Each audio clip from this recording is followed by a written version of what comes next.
matinale d'Europe 1, 6h30, 9h. Pierre de Villeneuve. C'est le débrief de la matinale des temps forts de ce que vous avez entendu ce matin sur Europe 1. L'Élysée décide-t-il seul de la révision constitutionnelle? La ministre de la Justice, Nicole Belloubet, s'en défend. Elle était notre invitée à 8h15. Je suis en train de vous expliquer que j'écoute les acteurs. Et l'Élysée aussi.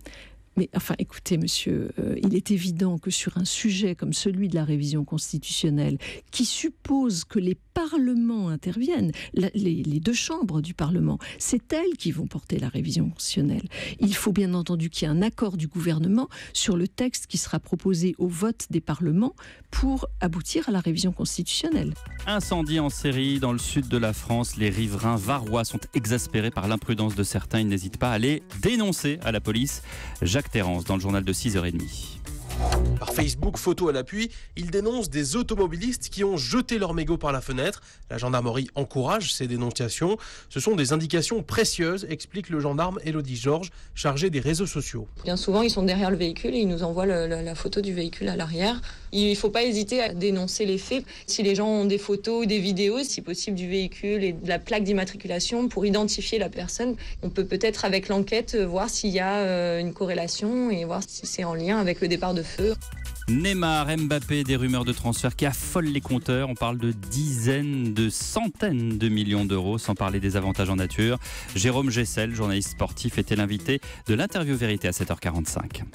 Les billets d'avion en classe business pour le joueur et toute sa famille, l'appartement, la voiture.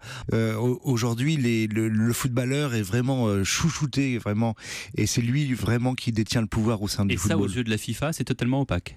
Écoutez, alors, ce qui est il y a opaque, les règles et la pratique. Exactement. Et ce qui est très opaque aussi, c'est la façon dont se négocie un transfert et où va l'argent. Parce que dans ces transferts internationaux, il est parfois difficile de tracer l'argent et de savoir réellement à qui il profite.